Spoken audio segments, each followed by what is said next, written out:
Selfishness is everybody's struggle. Anybody who's listening to this is a selfish person. But the Spirit-filled life is learning to love others, to be otherly rather than just self-focused.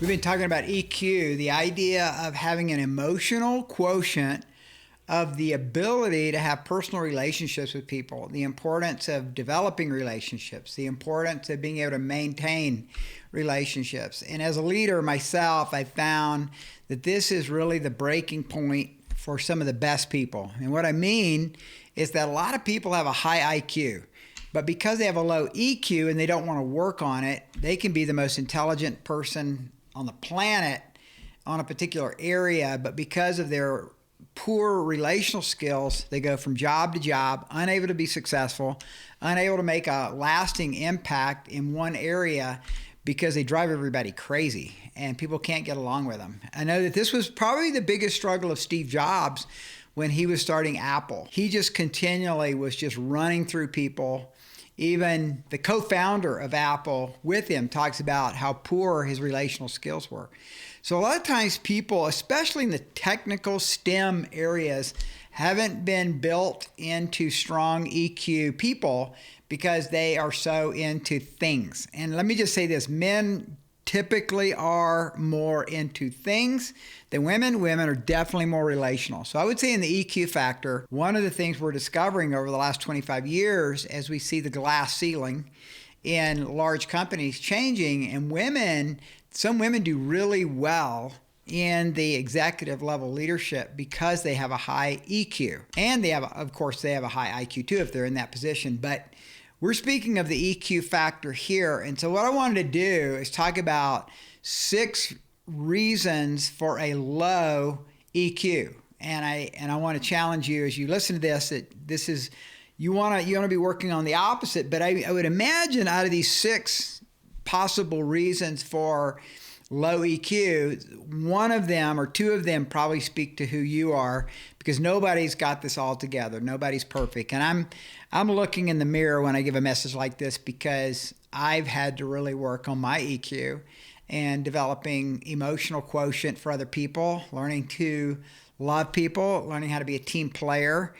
After all, I was a gymnast in high school and college, which is very much an individual sport. It's a team sport in the sense that you're on a team, but it's an individual sport in what you do. So you tend to you're training by yourself, or you're training on a particular event with some other guys, but it's not like I'm dependent on them. Everything's on the gymnast, the individual gymnast. So it's not like baseball or football or basketball where you have to work together as a team. So I came out of an individualistic sports background, but I think I figured out pretty early on, both through student council in high school to all the other team sports that I did, that I liked being with people. I enjoyed people. And so my EQ grew through those different experiences that I had growing up. But let me go to today, 6 reasons for a low EQ. Here's the first. And this is kind of a third millennium sort of issue. I'd say the last 30 years, this has become an pressing issue, at least in American life, which is what I know.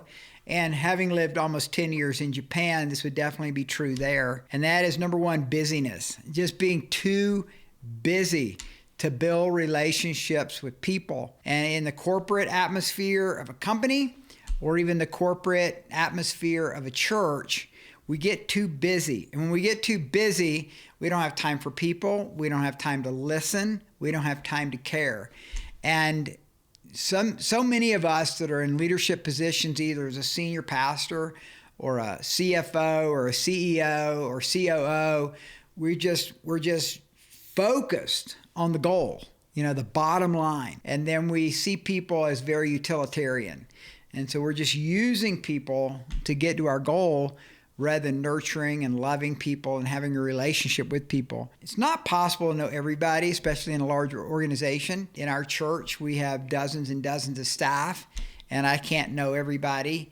But what I've tried to do in teaching my team about EQ is that it starts with me on the executive level leadership team for sure, but then it's important that all the different teams that make up our organization are taking care of their people and developing their EQ. And it just happens that busyness is a big issue.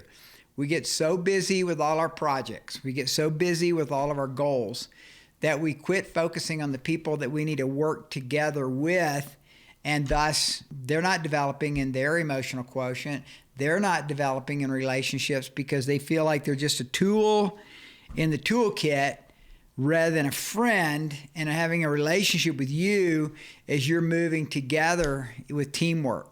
So first is busyness. So I just challenge you, don't get so busy with your projects that you forget about your people. People matter. People matter to God. People should matter to you. And I'll say that there's a kingdom principle here of, loving God with all of your heart, soul, mind, and strength, and your neighbor as yourself. And even in work, even in a work environment, loving your neighbor, loving your teammate as you love yourself ends up having better results. So I think it sounds counterintuitive. But sometimes we need to be less busy with the project, more concerned about our people, and guess what? You end up accomplishing your project too. So busyness would be number one. Number two would be stress. We are in a very, very stressful culture, especially in the business realm and even in the church realm, even in issues of running a small business. We find ourselves stressed out. And the more uptight you are, the more worried you are, the more frustrated with work, family, maybe even your personal health you become, you're not going to be having fruitful, meaningful relationships with other people. So the first one is busyness, but the second one is stressed. And I just want to challenge you to not get so stressed that you forget about the strategic nature of loving others and having a personal relationship with them. When we get stressed, we actually tend to isolate. And when we isolate, we cut ourselves off from people because we don't have anything to do with people. And let me just say, I understand that because dealing with people is a whole lot harder than dealing with a project. You have an issue in your life that you're battling. Sometimes it's a matter of developing skills. Sometimes it's a matter of changing the widget, as it were, making an adjustment there, and then it's okay. People are way more complicated than that. So it's not just turning a screw. Like last night, we were watching a movie. We still just plug in to the side of the computer into the cord that then puts the movie from Amazon or whatever place we're getting it from up on the screen. And so we had a few issues with that. It took me about 5 minutes to problem solve that. Now, if in the midst of that, somebody in the room is getting all upset and frustrated and angry, it's not going to take 5 minutes to fix that. I'm going to have to work with that person. I have to say, I'm sorry, I apologize, or maybe they need to apologize, and then they apologize, and I apologize, and we're all apologizing. And in the process of doing all that, it's like 20 minutes later, it's like, wow, this is complicated. So EQ is always harder than IQ. Working with people is always harder than working with a project. And so the tendency, if you're getting stressed out, is to start letting the relational side of you get pushed out of the way. This happens in marriages a lot. It's what leads to divorce. If the husband or the wife coming back from work are just overly stressed, it's going to hurt the marriage. It's going to hurt the relationship with each other. Thirdly, selfishness. Just not really caring about people. I mean, there are a lot of selfish people. I'm a selfish person. I'm as selfish as anyone in this room.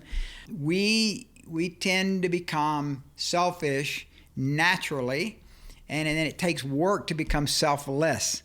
But EQ is developed through a certain level of selflessness in which we care about others. We love people. We want We want to help them grow. We want to equip them. We want to empower them in our lives. We take time to care. We take time to listen. We take time to ask good questions. You can't ask good questions if you don't know what the question is. And the only way we know that is through having a relationship with people. So low EQ people tend to be selfish. They're kind of into themselves. They all they think about is themselves. And honestly, they're lonely. Most low EQ people are lonely. And I just challenge you that if that's you, you need to break out of that, because God made you for connection. He made you for connection with people. People give us joy.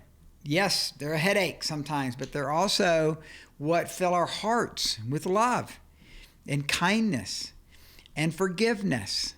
And we need that, and they need that. And so as we build relationships with others, and we grow in having friendships and relationships that are deep and meaningful, we become less selfish. We do. You get married and you realize just how selfish you really are. Your spouse will remind you of that. But as you start to grow in your selflessness and love for that other person, the beauty of that is your EQ is growing too, because most of us who learn in a marriage to pull down our defenses a little bit, care about that person, we can bring that to work with us. And we realize, oh, everybody's like that. Everybody needs forgiveness sometimes. Everybody needs for us to be patient when we don't want to be. And marriage is one of the beautiful ways in which God reminds us of the importance of EQ. Selfishness is everybody's struggle. Anybody who's listening to this is a selfish person. But the Spirit-filled life is learning to love others, to be otherly, rather than just self-focused. Being self-focused is one of the reasons that many people don't grow in their EQ. So I challenge you to look at busyness. Are you too busy to develop relationships? Are you too stressed out to develop relationships? Are you so into your own little world and with the selfish ways that you have that you don't develop relationships? I want to challenge you. Those are the first three reasons for a low EQ. In my next episode, I'm going to give three more strategies or three more challenges to a low EQ and how we can up our game in that area.